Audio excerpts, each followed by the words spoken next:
Bonsoir les amis, force et honneur. Alors, donc peuple français, nous prolongeons l'exercice de gymnastique du samedi, comme le dit si bien notre président dans sa conférence de presse du 25 avril. Il s'est passé un truc important les 6 et 7 avril à Saint-Nazaire, l'Assemblée des Assemblées.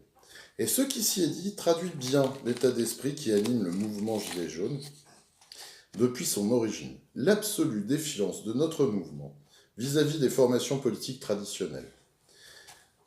Donc, nous ne pouvions pas rentrer bien sagement dans le rang à l'approche des élections européennes qui s'annoncent. Donc, nous ne voulons pas renouer avec nos vieux réflexes, acquis à une époque où les partis faisaient mine de nous écouter, de défendre nos idées. La première épreuve sérieuse se présente à nous, donc ces fameuses élections européennes. Alors, avant d'aller plus loin, je précise. Je ne suis pas un agent russe. Je ne suis pas payé par la Confédération helvétique pour promouvoir le référendum d'initiative citoyenne. Je ne suis pas ou un agent de quelque obédience, ou voilà. Je ne participe pas à quelques théories du complot, je le précise au passage. Avant d'aller plus loin, je ne suis pas un frexiteur fou. Difficile de prononcer ce mot, frexiteur. Donc, je ne brûle pas de portrait de Juncker au petit déjeuner. Non, ça ne m'amuse pas. On a d'autres activités. Je suis même un fervent partisan d'une Europe puissance. Une Europe qui aurait de véritables prérogatives pour assurer la protection des citoyens.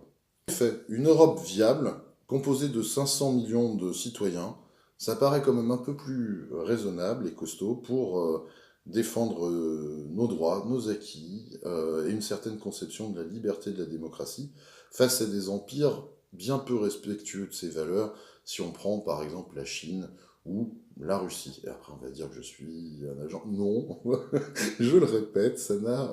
voilà, non, mais pour moi l'idée européenne est donc une idée importante. Et je me sens solidaire que ce soit des Finlandais, des Allemands, des Italiens, des Grecs. Je ne vais pas vous faire toute la liste, mais pour moi, je ne vois aucune différence, effectivement, entre des gens qui sont de mêmes conditions que nous, qui partagent des aspirations communes et des systèmes de pensée à peu près similaires aux nôtres. Je ne vois pas pourquoi nous devrions nous opposer donc à cette construction, à la construction d'un ensemble pacifique où nous pourrions vivre donc dans une relative prospérité, si tant est qu'on ait des dirigeants qui veuillent vraiment de cela, et pas organiser donc une compétition, une concurrence entre nous, entre les différents peuples, qui nous amènera inexorablement à la fin de toute idée européenne. Et c'est bien ce que je crains en l'espèce. Alors, donc ce que je reproche à l'Europe telle qu'elle existe aujourd'hui, c'est qu'elle réduit chaque nation à l'état d'impuissance politique. Elle nous livre pieds et poings liés aux puissances de l'argent, aux lobbies les plus contestables. Elle tue au passage l'idée même de démocratie. Devant ce constat navrant, il n'est pas aberrant qu'une grande partie des Gilets jaunes soit plus que sceptique avec l'idée européenne. En effet, que de renoncements et de privations ont été consentis en son nom, alors que les seuls véritables responsables de la situation sont la plupart du temps le fait de nos propres dirigeants. Je précise aussi que ce que je vais vous exposer relève d'une initiative personnelle. Je ne suis mandaté par personne.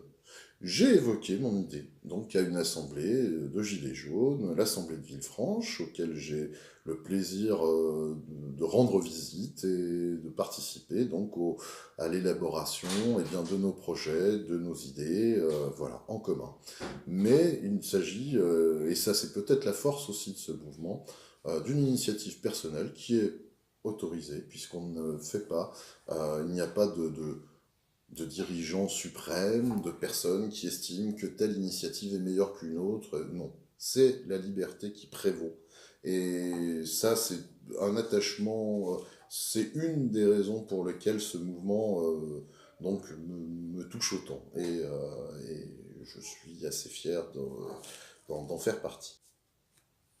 Et en effet, comment se passionner pour une élection où on doit finalement choisir, où nous sommes invités à choisir, parmi les moins pires des calamiteux qui nous ont amené finalement à la situation que nous connaissons.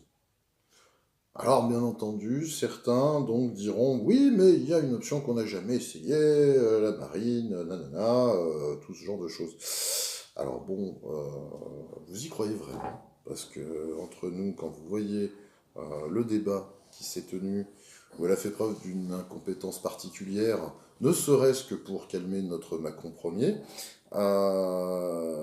vous pensez qu'elle serait capable de tenir tête à une Merkel, un Poutine, un Trump? Non, soyons sérieux. Je pense vraiment qu'il faut sortir de ces illusions-là.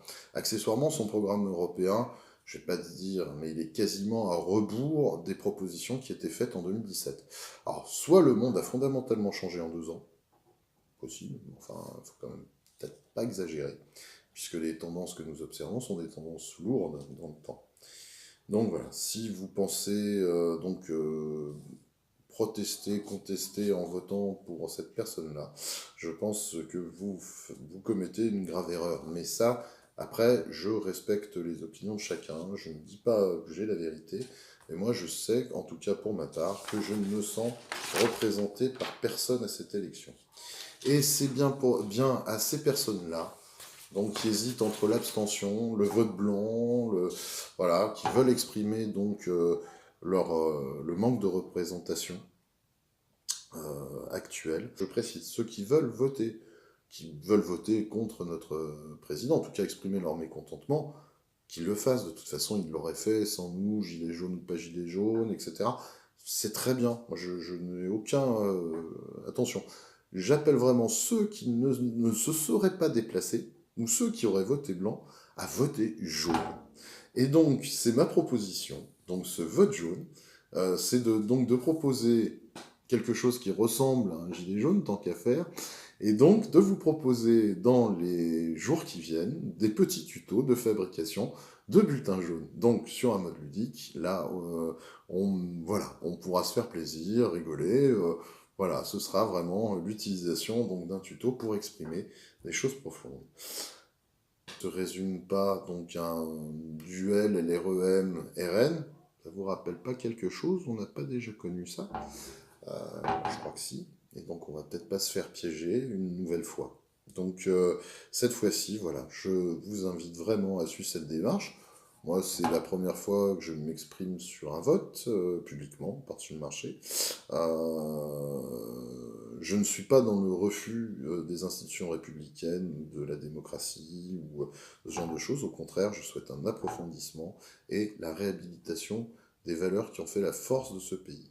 Donc, qui sont la liberté, l'égalité, la fraternité. Je ne demande rien d'autre. Et je pense que ce moyen-là est un moyen, en tout cas, d'exprimer eh bien, le fait que vous restez dans la communauté des citoyens, mais que le système actuel ne vous représente plus, ne fonctionne plus, et qu'il faut passer à d'autres modes d'expression politique. Donc, je n'insisterai pas sur la mise en place d'un véritable RIC, mais voilà. Mais au moins, c'est un premier jalon, un premier pas pour marquer en tout cas votre révolte pacifique. Voilà, puisque nous restons profondément attachés à l'idée de non-violence et que des idées peuvent triompher sans pour autant le malheur des peuples soit au rendez-vous. Voilà, donc à l'avenir, des tutos, bulletins jaunes, voilà, et on essaiera de rendre ces chroniques amusantes. Mais je voulais que vous en compreniez la philosophie, donc ma vidéo est un peu moins longue que celle qui me présentait dans mon attachement et dans mon engagement politique très récent. Mais voilà, je veux créer, enfin en tout cas faire des urnes, donc un nouveau rond-point, un nouveau carrefour des contestations. Et que cette fonction, en tout cas, permette de réveiller un peu plus les consciences, permette enfin de rendre notre président un tout petit peu moins autiste que la prestation, que les prestations, parce que là c'est toute son œuvre hein, depuis 6 mois. Donc nous devons efficacement réfuter. Voilà, je vous souhaite une excellente visionnage. Je suis désolé d'être encore un peu long, j'ai pas le punch des pros, mais ça viendra. En tout cas, je l'espère. Et puis de toute façon, la forme tuto sera forcément beaucoup plus courte et se prêtera plus à la blague et à l'amusement. Voilà, je vous souhaite en tout cas une très bonne suite et bon visionnage.